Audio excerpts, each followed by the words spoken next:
to do something himself. This was, of course, with regard to a petition that was moved in a bench comprising the CJI, asking about restoration of a Vishnu statue as part of the Khajuraho temples. Now, those comments attributed to the CJI had offended many Hindus, which he then later went on to clarify that his intention was not to offend anyone, was not to offend any deity or any religion. But the question now, with this attempted shoe attack on the Chief Justice and inside the courtroom that he presides, is this now a license for anyone who feels offended because of any religious sentiment to try and attack constitutional body holders like the Chief Justice of India, who is supposed to be the guardian of the Constitution, the topmost judge in the country, and that too in a courtroom that he presides over? We will ask those questions because it's become a political talking point, a political back and forth between the ruling party and the opposition parties. And to express his concerns, the Prime Minister also spoke to the Chief Justice on the phone yesterday. But a large number of supporters of right and right-centric politics in this country say that the man in question, Roshan Kishore, he too has a vent to express his frustration, or he too should be given adequate leeway for his own expression of anger without, of course, any active incitement to violence. So is it a question of law versus faith? We'll explore that. But first, the reactions that have come in. This type of incident never happened. Attack on Chief Justice means attack on judiciary. This is a clear, direct attack on judiciary. The people are now attacking the Chief Minister, Chief Justice of India, means the law and order of this country is in such a situation that anybody can do anything against anybody. This type of behavior doesn't fall in line with the social tradition, the constitutional grace, and the cultural tradition of India. So it hurts everybody. So the attempted hurling of a shoe comes after the Chief Justice of India drew sharp criticism last month over the comments that he made regarding Lord Vishnu, refusing to entertain a public interest litigation seeking judicial intervention for the reconstruction of a 7-foot idol of Lord Vishnu, which was beheaded. This, of course, part of the Khajuraho temple complex. The Chief Justice said at that time, and I quote, "Go and ask the deity himself to do something." He later clarified that his comments were taken out of context and he respects all religions. But that seems to have been the trigger of yesterday's attack. And a day after he made national headlines, the advocate in question, Mr. Kishore, has said that he does not regret what he did. He also accused the Chief Justice of mocking Sanatan Dharma. परमात्मा ने जो करवाया वो मैंने किया, मैं करता नहीं, महज साक्षी हूँ। मैं बहुत ज़्यादा आहत हुआ कि 16 सितंबर को चीफ जस्टिस के कोर्ट में एक PIL किसी व्यक्ति ने दाखिल की, तो गवई साहब ने उसका जो है पूरी तरह से पहले तो मजाक उड़ाया। मजाक इन द सेंस कि ये कहा कि भाई आप मूर्ति से प्रार्थना करो, जाके आइडल से कहो कि वो अपना सर खुद रिस्टोर कर ले। जबकि हम देखते हैं कि यही चीफ जस्टिस बहुत सारे धर्मों के खिलाफ, जो दूसरे समुदाय के लोग हैं, आप सब जानते हैं वो लोग कौन हैं, उनके खिलाफ जब कोई केस आता है तो कोर्ट ने कह दिया आपने माहौल ख़राब कर दिया। लेकिन जब हमारे सनातन धर्म से रिलेटेड कोई मामला आता है या कोई भी मुद्दा हो छोटा मोटा, तो उसके ऊपर वो ज़रूर ऐसा कोई ना कोई ऑर्डर पास करते चली आ रही है ये सुप्रीम कोर्ट, जिससे कि मैं बहुत दुखी हूँ कि ऐसा इन्हें नहीं करना चाहिए। तो इन चीज़ों से लेकर मैं बहुत आहत था। वैसे मैं हिंसा के बहुत ज़्यादा खिलाफ हूँ। Well, the topmost court of the country in the past has cautioned judges over making controversial comments. In fact, just in September of 2024, a Supreme Court bench passed a seminal order where it said that casual observations by judges may well reflect a certain degree of individual bias, particularly when they are likely to be perceived as being directed against a particular gender or a particular community. Courts, therefore, have to be careful not to make comments in the course of judicial proceedings which may then be construed as being misogynistic or prejudicial to any segment of our society. Interestingly, Justice B.R. Gavai was part of a 5-judge bench which delivered this order. This was in middle of 2024. If you go back earlier to April of 2021, the Supreme Court had back then made note of the off-the-cuff remarks in a petition that was filed by the Election Commission against some observations made by a judge of the Madras High Court. The court at that time had highlighted that we must emphasize the need for judges to exercise caution in off-the-cuff remarks in open court, which may be susceptible to misinterpretation. These are words of the court, these are orders of the court, these have been passed by the Supreme Court. Did the Chief Justice live up to that cred? And more importantly, even if he said what he said, comments that he apologized for later, is that a license for an attempted attack on anyone, leave alone the Chief Justice of India?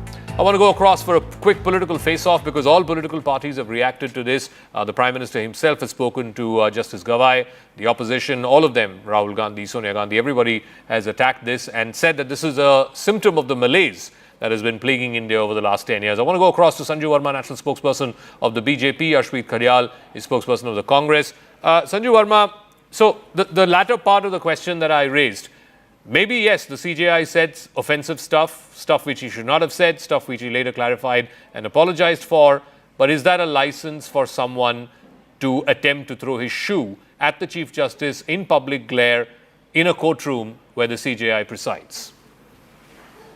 Absolutely not, Zaka. I'm not going to be, qualifying my statement with ifs and buts. I think Prime Minister Narendra Modi, not only did he speak with CJI Gawai, but he also posted on X clearly saying that this act by Rakesh Kishore, another lawyer, in full glare of the public in the courtroom was reprehensible, utterly condemnable, and violence has no place in civilized society. And I think I've done a zillion shows with you earlier, wherein, even at the height of this cow vigilantism, hum Sanatani Hindu गाय को गौ माता की तरह पूजते हैं. But even then when I was asked, do you support vigilantism? I said no. That has no place in civilized society. Having said that, I would also like to simply say that for the Congress to try and insinuate that Rakesh Kishore, the lawyer who attempted hurling a shoe at the CJI, did so at the behest of support that he indirectly got from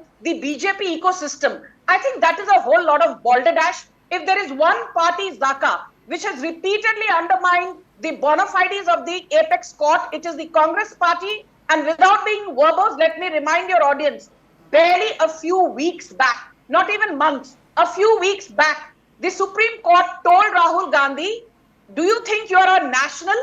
If you go abroad and say that China has usurped 2,000 square kilometers of Indian territory, does that not make you an anti-national when you don't have corroborative proof and you make recklessly brazen statements? And Priyanka Gandhi Vadra, Rahul Gandhi's pyari behna, said, who is the Supreme Court to decide and give certificates of nationalism or otherwise to my brother Rahul Gandhi? So the Congress is the last party that should be sending out platitudes on ethics and good behavior to the BJP ecosystem. So let me ask Ashpreet Khadial. Ashpreet Khadial, this was an attempt by a man, howsoever, deranged his attempt might be, or his justification might be, or his excuses might be. And the CJI took note of it and he said, look, I don't pay attention to these things. I've let the man go. And he said he does not want to press charges. The Congress and the entire opposition is now trying to paint this as though this is, true of every Dalit in this country. They're all under attack and that the Modi government has enabled this ecosystem to thrive, this atmosphere to thrive. There is simply no evidence to suggest that. Thank you, Zaka, for the question. First up, Zaka, after the incident took place, there was prolonged silence on part of the Bharatiya Janata Party's government, on part of their topmost leaders. After that, when pressure was mounted on them to condemn it, did they?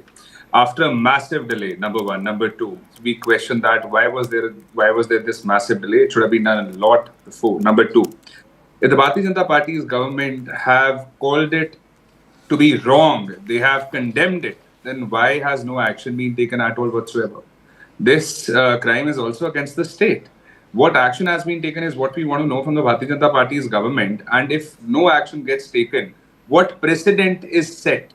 That also needs to be talked about, because back in the day when there were incidents of hate speech, there were incidents of vigilantism, there were incidents of institutions being undermined. If then the Bharatiya Janata Party's government would have stepped in, if they wouldn't have allowed it to happen, or if it were happening, they would have condemned it, punished it. Then there would have been an example set up, there would have been a precedent set up that nobody can do this. But the Bharatiya Janata Party's government, time and to time your again, specific has question, not why doing Mr. anything about that. Kishore has not been arrested is because the CJI in court yesterday itself, right after this commotion happened, he told the Registrar General of the court, and you're a lawyer, you know this, I don't want to press charges. That's why no FIR has been filed and this man is not under arrest. I just answered the question that this is a crime against the state. We need to understand how the law works, how an offense works. And number two, it is,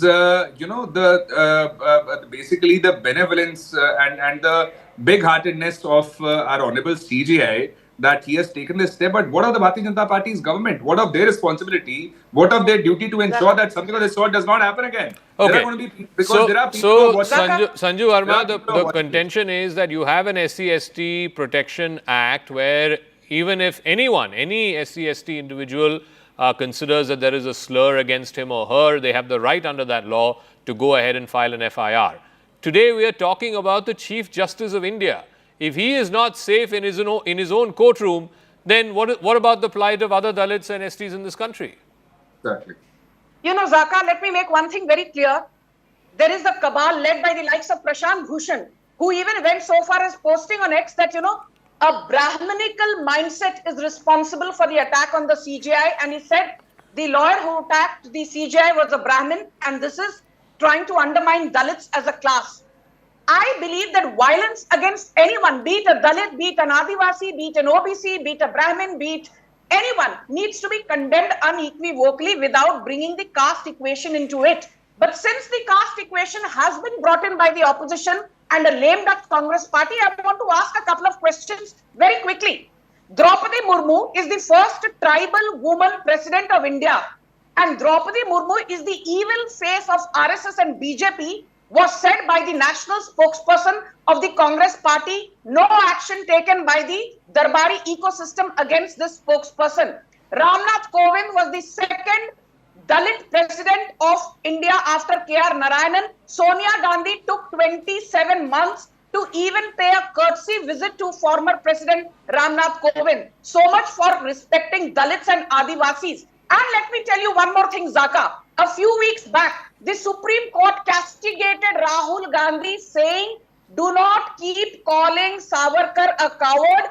Even Indira Gandhi and Mahatma Gandhi respected Savarkar's contributions to the freedom movement. And Rahul Gandhi said, ये तो Supreme Court का view है, मैं इस बात को No, but tell me, Sanju Verma, we are showing graphics of all opposition leaders from Rahul Gandhi, Sonia Gandhi, M.K. Stalin, Mamata Banerjee, Pinarayi Vijayan. They're all saying that this has been enabled because of the environment prevalent in the country over the last 10 years, that certain people think that they can get away with such things. They are enabled to do this. That is the contention. I mean, that's the common thread of all opposition leaders. We're running those graphics even as you speak.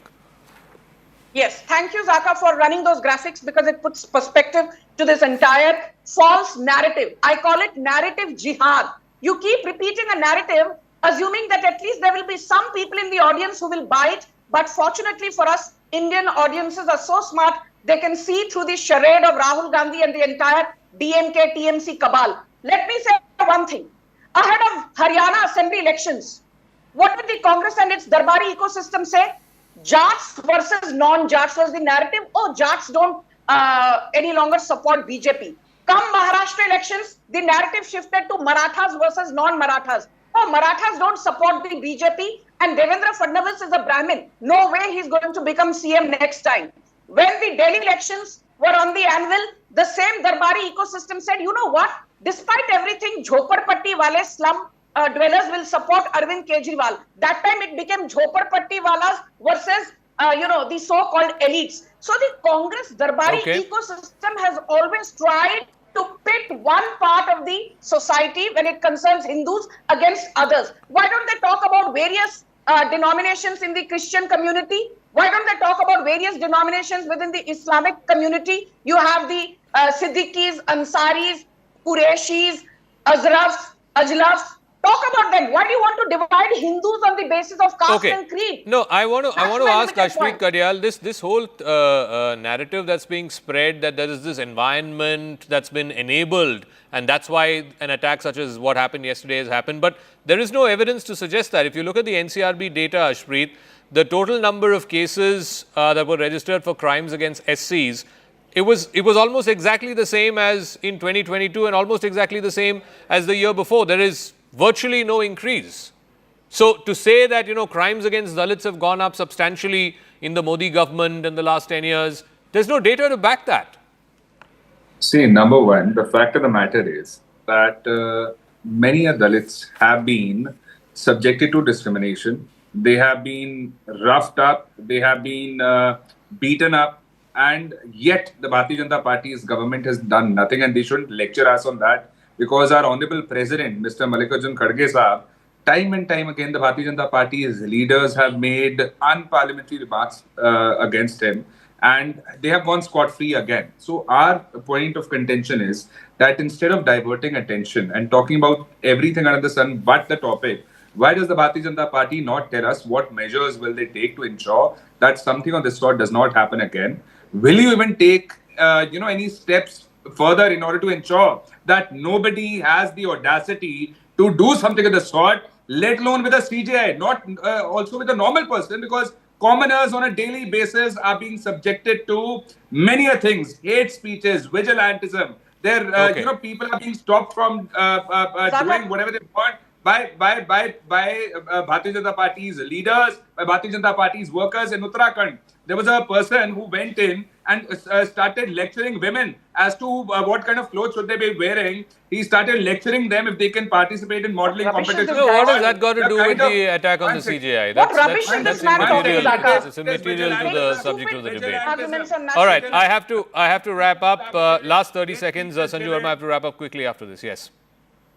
Zaka, my last 30 seconds. Who undermined the Supreme Court? Rahul Gandhi's father, Rajiv Gandhi, by throwing the Shah Bano judgment out of the window. Nothing Who on ordinance Nothing in on the full topic. public glare in 2013. Rajiv Gandhi's son, Rahul Gandhi. The ordinance was basically to disallow convicted criminals from entering politics. Okay. I've got to wrap up. Thank you very much, Sanju Verma and Ashpreet Kadyal, for joining us. Like I said, it isn't a place in democracy that the highest custodian of the law, of the Constitution, that is the Chief Justice of India, should be attacked or attempted to be attacked in his own courtroom. There is simply no justification for that. We will now move ahead here on the show to the other big story, and we're at it from the time this came to light, sometime latter part of last week. Now, the number of children who have died because of dosage of faulty cough syrup across Rajasthan and Madhya Pradesh has gone up to 19. And this is because of the consumption of the cold drift cough syrup, which is now banned across a large number of states, close to a dozen states now. Following an investigation, the state government, it first started in Madhya Pradesh, then in Rajasthan, and then of course a number of other states have banned cold drift. What they found is when they tested it, the samples contained 48.6% of a compound called diethylene glycol. It's a toxic chemical. It's a cheap substitute for glycerin, which is used in the manufacture of cough syrup. And the prescribed limit is under 2% for this DEG or diethylene glycol. What they found in this faulty batch was upwards of 46%. Now, the Kanchipuram-based Resan Pharmaceuticals, which is the company which manufactured this, they're now under the scanner for the manufacturing and the distribution of this killer medicine. The company has now got locks on its doors. We can show those images. This is about a couple of hours away from Chennai, the capital of Tamil Nadu. In Kanchipuram, completely, wayward sort of area. The locks are there on the door. There's a long list of violations and unhygienic practices. A notice from the local health department that's been pasted on their front door, etc.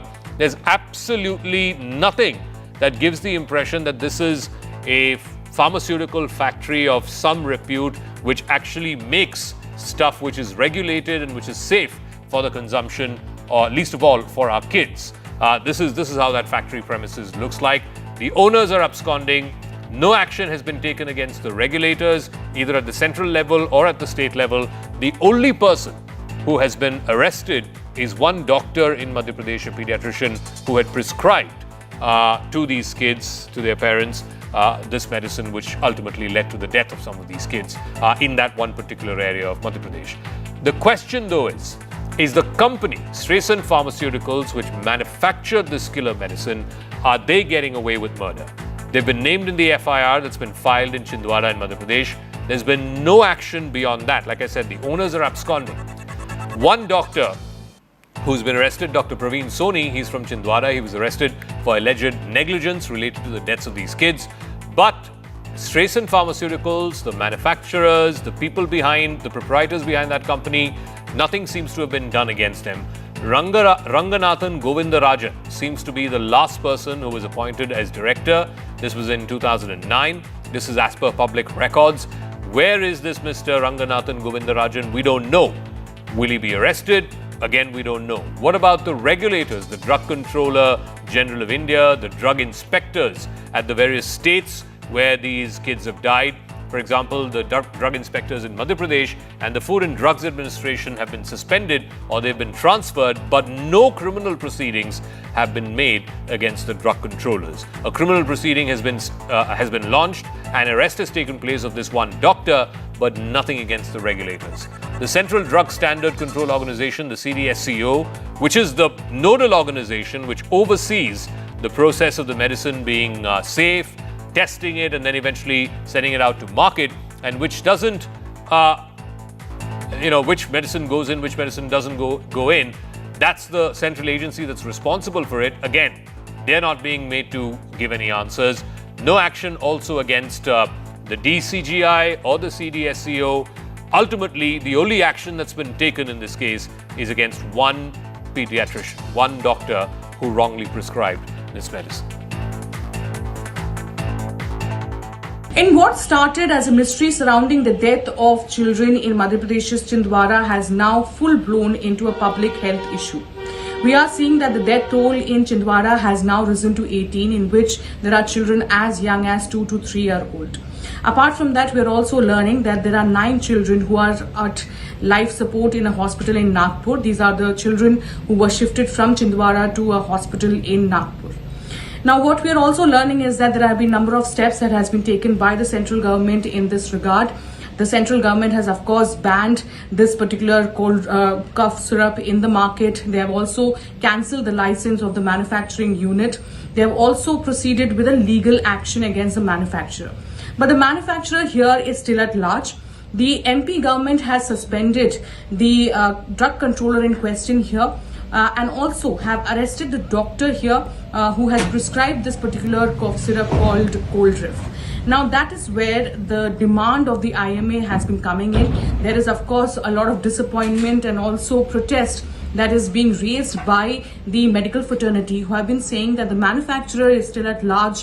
When we talk about the drug controller, he has only been suspended, but it is the doctor who has in fact been arrested. I want to go across to Dr. Neelam Mohan. She's a pediatrician with the Medanta Hospital. Thank you very much, ma'am, for speaking with us. So the IMA has also put out a statement on the arrested doctor, Dr. Soni, in Madhya Pradesh. The gist of which is everyone who's responsible, the drug controllers, the state authorities, the central authorities, the manufacturers of this faulty medicine, none of them have been arrested or any action been taken against them. The only person who's been held at fault and arrested for it is this one doctor. Do you think it's unfairly targeting doctors, and why, if so?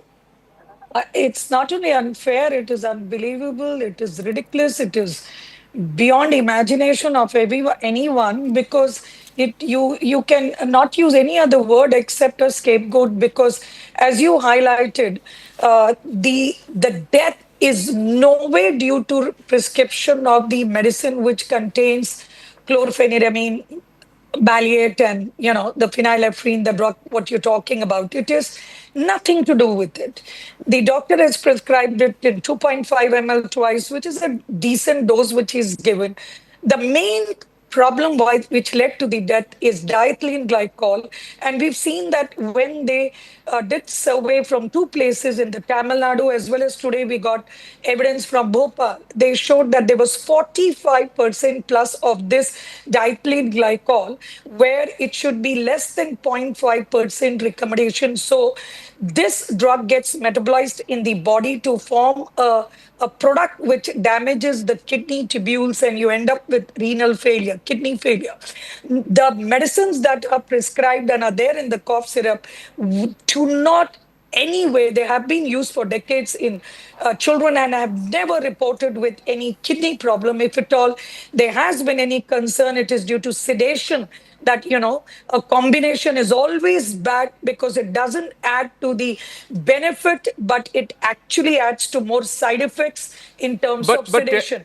Tell me, doctor, this diethylene glycol that you're referring to, what is this compound? Why is it put in a cough syrup, and whose job it is to check how much of this concentrate is there in batches of cough syrup that is manufactured by all of these various companies? It is absolutely, as you rightly said, you need the strict regulatory control. You are supposed to look into the batches, the regulatory control, and there is even every company, they are supposed to have, the quality control is what they say, that you need to look into it, and every batch and also the products need to be looked by the drug inspectors, as you have highlighted, and the CDSCO is responsible for oversighting this. So they have to ensure that each batch is tested and there is a transparent reporting of what they find in it, and they have to be accountable for it. What about the company? What about the company that manufactured this? Yes. So what you're not supposed to use diethylene, and the same thing had happened in 2022 October, when in Gambia 66 children died, and it was so embarrassing that it was an Indian company called Maiden, which is in Haryana, and they had given it, even then it was ethylene glycol and diethylene glycol, DEG and EG, which we called 45% that time. And there was such a big UN cry. I failed to understand that after that UN cry, and again subsequently in Uzbekistan in January 23, there was again an Indian company from Noida called Marian, which had this product. Okay. Despite that, there has been a lack in the in vigilance, which speaks volume. Where we are talking about Viksit Bharat, and we are talking about the fourth developed country in the world, we are still discussing this thing that when a prescription is prescribed by a doctor, how is it the responsibility of a doctor to check that there is no contamination? How is it the responsibility of the parents? Can I ask you one final question? So now Coldriff is banned in most states. It's now banned. So what are doctors like you now prescribing to kids who come to you with cough problems? Are you reluctant to now prescribe cough syrup itself? Yeah. We do not prescribe anything below 2 years. That is one thing that you do not.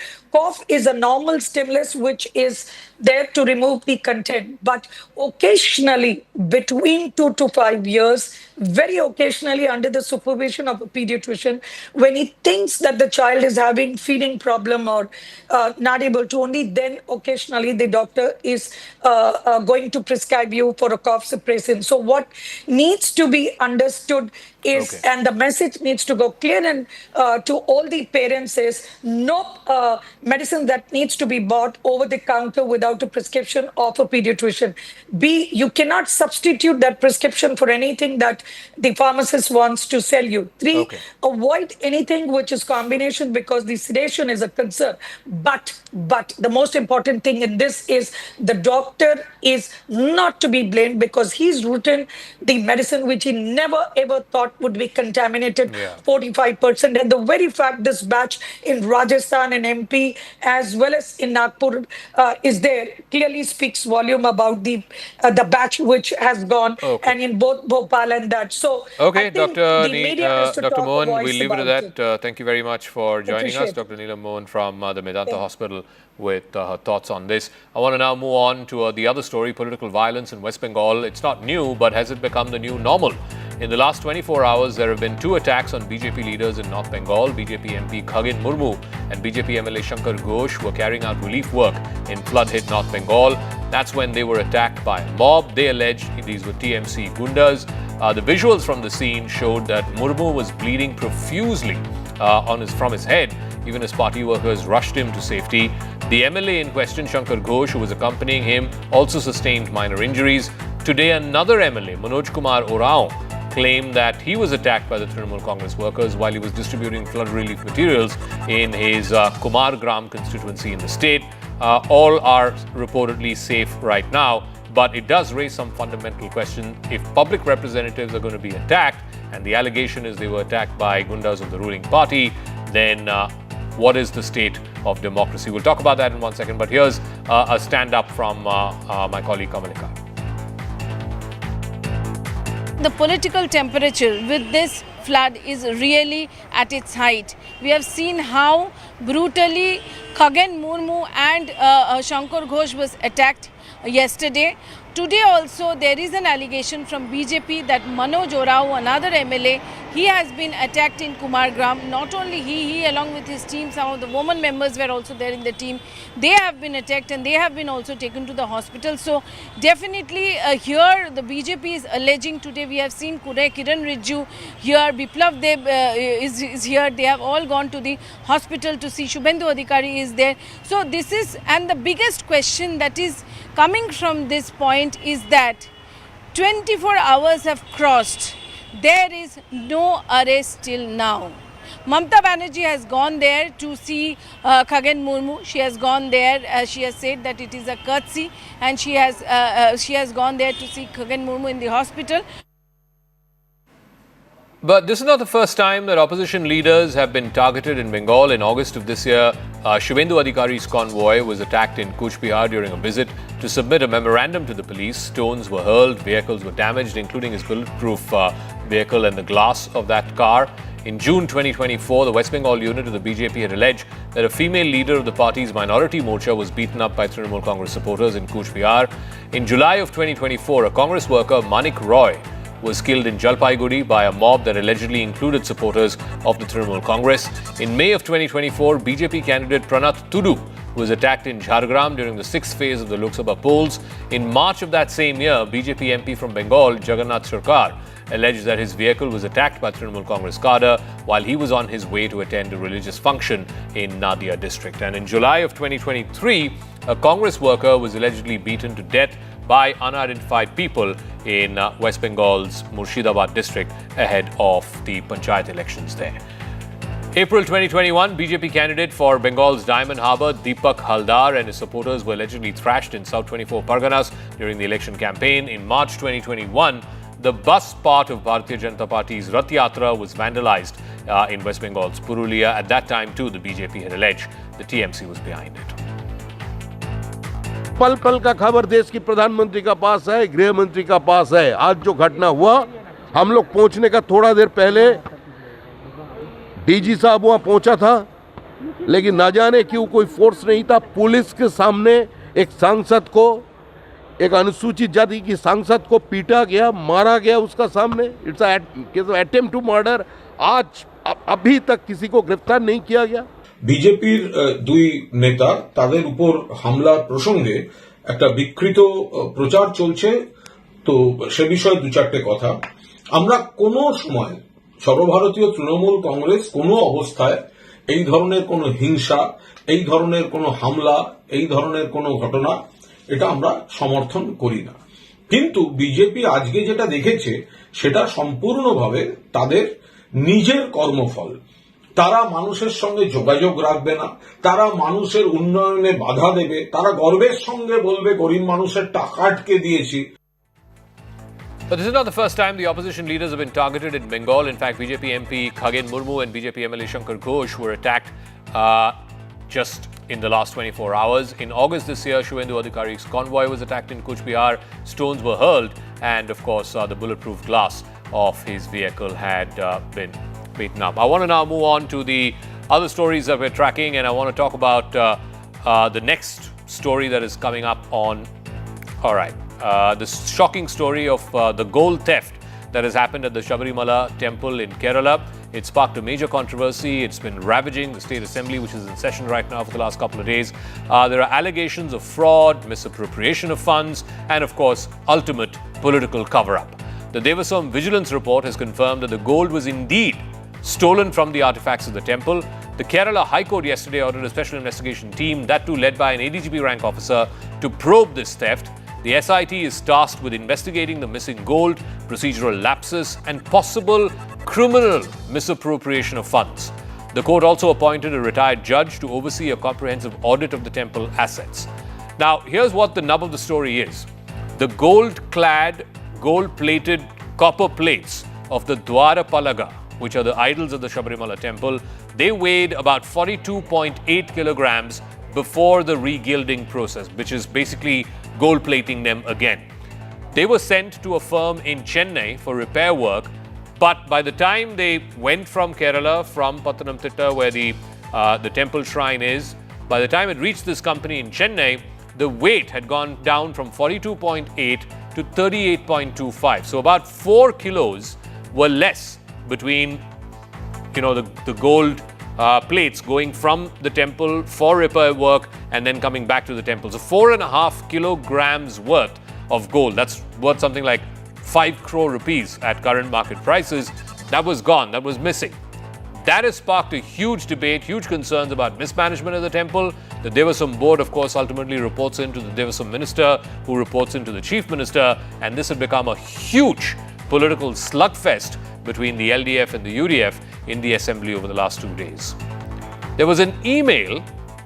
The person who came forth and supposedly was the whistleblower, there's a twist in that tale. He also turned out to be related to the person from whose house this gold was ultimately recovered.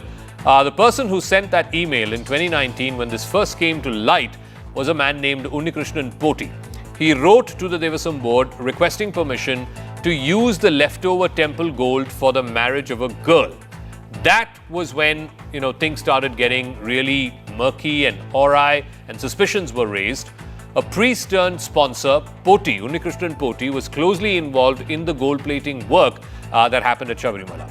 He had previously sponsored some of the gold coating of the Dwarapalaga, which was in 2019. It was originally done way back in 1998-1999. This was with gold donated by the businessman Vijay Mallya and his UB group. He was, of course, a famous Ayyappa Bhakta. In his letter in 2019, Unnikrishnan Poti claimed that he had left over gold after completing the gold plating work on the Dwarapalaga and the main door of the Sanctum Sanctorum. He requested permission to use this remaining gold for a girl's marriage, describing her as someone who needs support and is genuine. He asked for the Devasam board's valuable opinion and expressed willingness to coordinate with the board on this matter.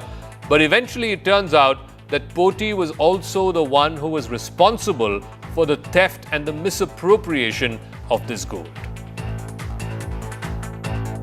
Kerala Legislative Assembly was adjourned for 2 consecutive days due to protest by opposition demanding the resignation of Devasam Minister V.N. Vasavan over the missing gold at Sabrimala temple.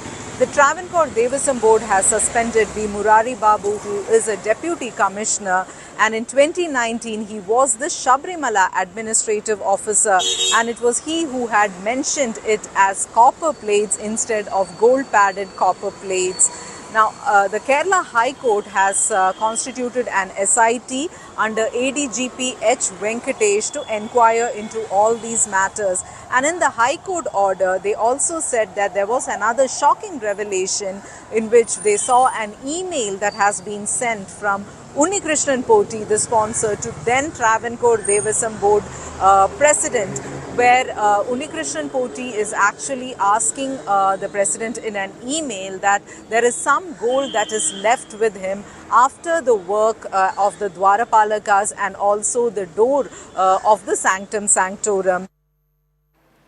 Delhi NCR is witnessing heavy downpour, and every time it rains here in Delhi NCR, it comes with its own usual set of problems. There's traffic snarls, there's massive congestion. All of this seems to be now the new normal in the national capital region, and particularly, of course, one can't forget Gurugram, which is the satellite city on the outskirts of Delhi. At least 15 flights have been diverted to the Delhi airport this evening because of these heavy rains. 8 flights were diverted to Jaipur, 5 of them to Lucknow and 2 to Chandigarh. And again, these are scenes on the main road, the national highway connecting Delhi to Gurgaon, and it seems to be a complete mess. Traffic is completely congested there. You can see chock-a-block traffic, cars trying to beat the evening rush hour, stuck there for 2 hours, 3 hours, and it happens every time it rains here in the national capital. It just shows that the current level of infrastructure, particularly when it rains, is simply not adequate, it's simply not good enough.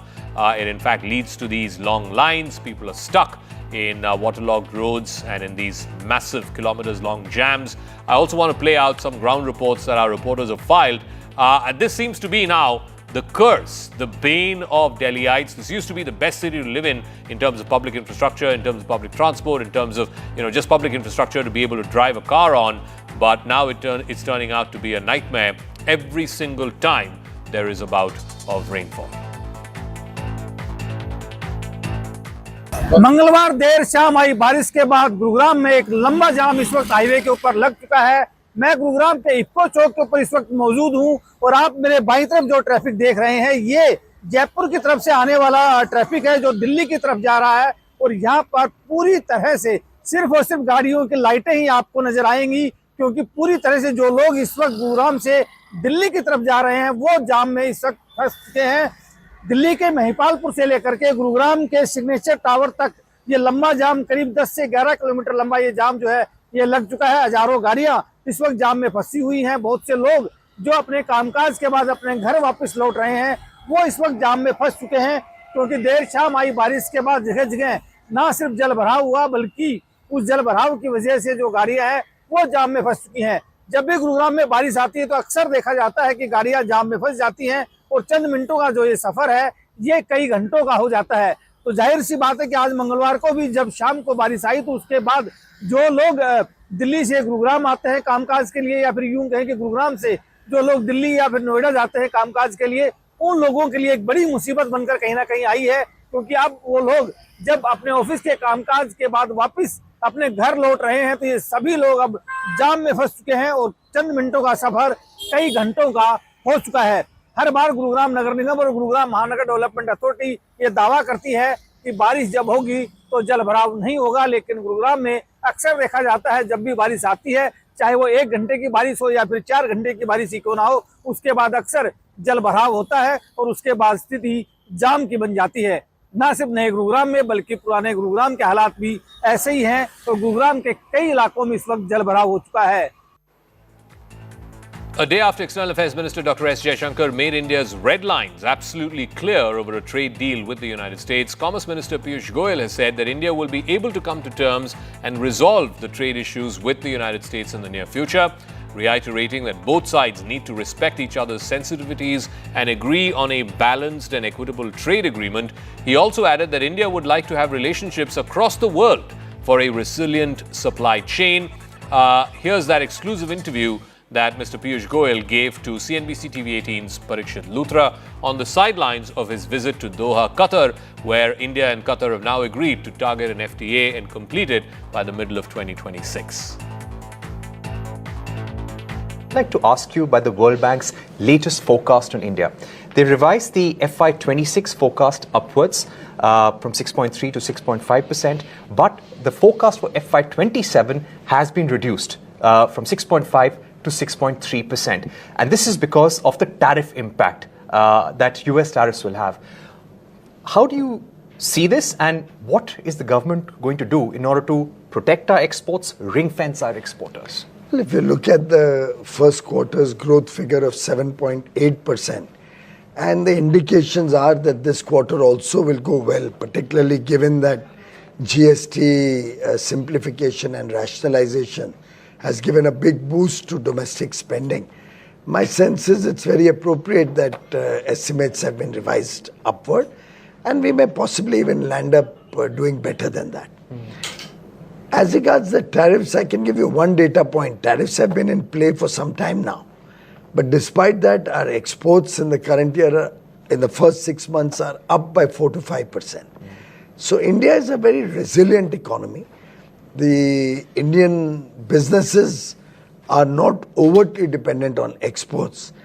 And I'm sure we'll be able to also come to terms and resolve issues with the United States in the near future.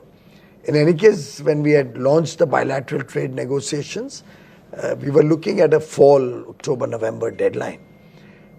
India is more focused on a very proper WTO compliant focused agreement with the US, and I'm quite confident that even next year we will probably do better, and World Bank will be required to once again upgrade next year's forecast as well. So what is the current situation of our trade negotiations with the US? You spent a considerable amount of time there. Minister Jaishankar, he was speaking at an event in Delhi where he said we are yet to find a landing ground in the negotiations. How would you describe the current state of play? Where are things right now? We are in very active dialogue, and there's a deep understanding of each other. I'm quite confident that we will be able to resolve the issues that are on the table and find the landing zone in the near future. As long as both countries and the negotiators respect each other's sensitivities and agree on a fair and equitable, balanced trade agreement, which will also help to balance trade deficits in the long run. I'm sure this will be a very positive development, which we are all working towards. What has also changed in the last few weeks? When you were there in the US, you made a point that US is going to play a very critical role in the energy partnership and India's energy requirements in future. How do you see the energy ties expanding? If you recall, that conference was about renewable energy largely. And that statement was made in the context of clean energy and renewable energy. We also are looking at exporting to the US green hydrogen and green ammonia from India. And I think India would like to have relations across the world, particularly in the context of resilient supply chains and also as a contributor to the sustainability efforts of the world.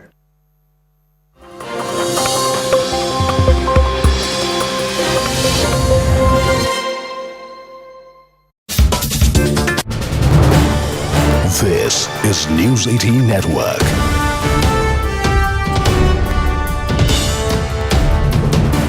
India's largest news network. This is News 18 Network.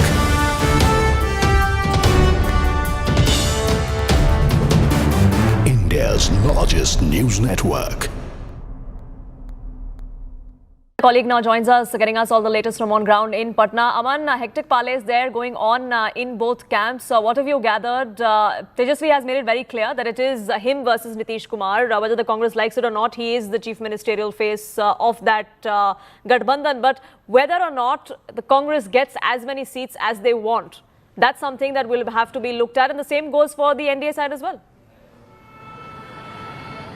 Well, Poonam, yes, this is a very strange situation, I would say, and it happens every time in Bihar. Elections have been announced yesterday, but neither of the alliances have their seat distribution decided. And within the next 10 days, for the first phase, the nominations have to be filed. So time is really at a premium here. Hectic parleys on in Patna as well as Delhi. I've been to the offices of JDU and the RJD and the BJP today. They are thronged by people who are seeking tickets, coming there to meet the leaders and lobbying for their tickets as such. But that said, I think the troubles in the NDA are still lesser than the troubles in the Mahagathbandhan. Look at the NDA calculation. What I'm hearing is that both the BJP and the JDU want to contest more than 100 seats apiece.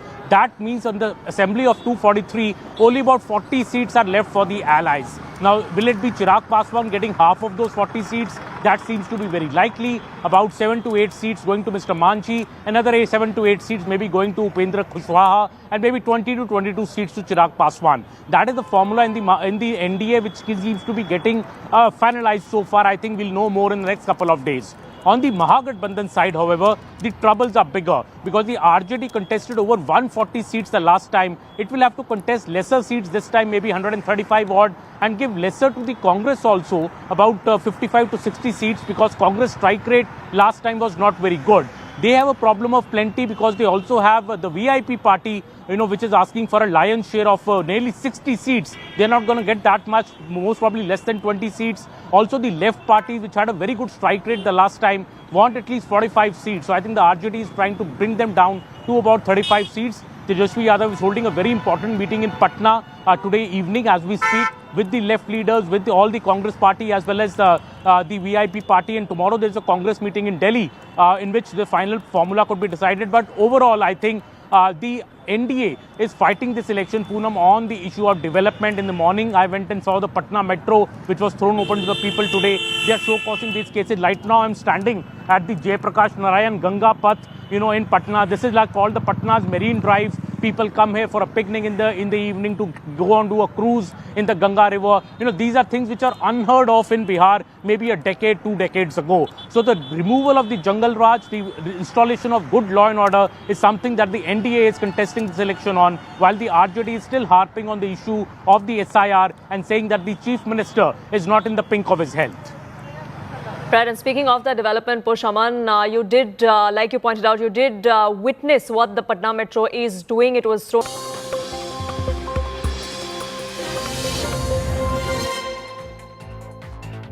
Today marks 2 years to the day since the horrific October 7th terror attack carried out by Hamas on Israel, in which over 1,000 Israelis were killed and more than 250 taken hostage. After 2 years of this brutal and bruising war, there now seems to be a glimmer of hope for the war to end. Both parties, Israel and Hamas, have agreed to the 20-point peace plan unveiled by President Trump. Today, across Israel, there were protests and somber occasions, somber scenes, marches that were a mix of hope and caution, as most Israelis just want this war to end and bring back the hostages. Here are some ground reports. We are coming to you from the location where the Nova Music Festival was on when that horrific attack took place on the 7th of October here in Israel. There were more than 1,000 people here who were attending that music festival, and around 36 policemen who were present at the location when the attack took place, anywhere around 6:40, 6:45. And you had the shooters, these terrorists, attacking this location from 3 different sides, from the left, from the right, and also from the highway 232. Remember, this location is just off the 232 highway, and terrorists attacked this place. And the first responders were the local police, 36 of them who were at the point, and they were just going through a shift change when the attack took place. Remember, these are policemen who just had pistols with them, and they tried to retaliate, and at the same time they tried to ensure that most of them can go to a different location because the highway was blocked. The terrorists were shooting and coming in 3 different waves, and they were trying to ensure that these music festival goers, citizens, can be evacuated quickly. Remember, they started somewhere around 6:40, 6:50, and it went on till afternoon. And it's only in the late afternoon when the IDF got into the picture, they managed to get things under control, because the local police had a tough time ensuring that they not just fight with these terrorists, also neutralize them. They came in 3 different waves, and that made it difficult for the local cops. Today, at this center, there is a memorial. You can see the photos of all those people who were gunned down in this particular attack, and many of them who were taken as hostage, their family members, leaving their notes and also writing about what they can recollect about all these people, most of them in their teenage, who are here just to have a good time, to attend a music festival, and were killed for no fault of theirs. 2 years later, many families who still don't know what happened to their loved ones, the ones who've been taken hostage, are hoping that they return home soon, even as Israel continues to fight in the Gaza Strip.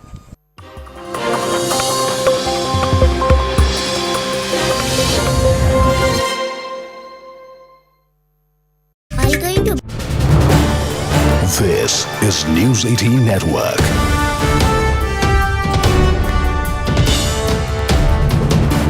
India's largest news network.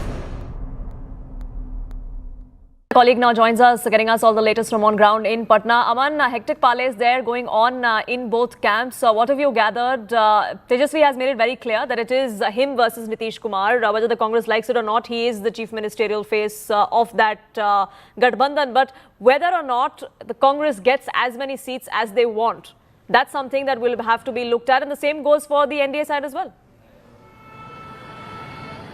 Well, Poonam, yes, this is a very strange situation, I would say, and it happens every time in Bihar. Elections have been announced yesterday, but neither of the alliances have their seat distribution decided. And within the next 10 days, for the first phase, the nominations have to be filed. So time is really at a premium here. Hectic parleys on in Patna as well as Delhi. I've been to the offices of JDU and the RJD and the BJP today. They are thronged by people who are seeking tickets, coming there to meet the leaders and lobbying for their tickets as such. But that said, I think the troubles in the NDA are still lesser than the troubles in the Mahagathbandhan. Look at the NDA calculation. What I'm hearing is that both the BJP and the JDU want to contest more than 100 seats apiece. That means on the assembly of 243, only about 40 seats are left for the allies. Now, will it be Chirag Paswan getting half of those 40 seats? That seems to be very likely. About 7 to 8 seats going to Mr. Manchi, another 7 to 8 seats maybe going to Upendra Kushwaha, and maybe 20 to 22 seats to Chirag Paswan. That is the formula in the NDA, which seems to be getting finalized so far. I think we'll know more in the next couple of days. On the Mahagathbandhan side, however, the troubles are bigger because the RJD contested over 140 seats the last time. It will have to contest lesser seats this time, maybe 135 odd, and give lesser to the Congress also, about 55 to 60 seats, because Congress strike rate last time was not very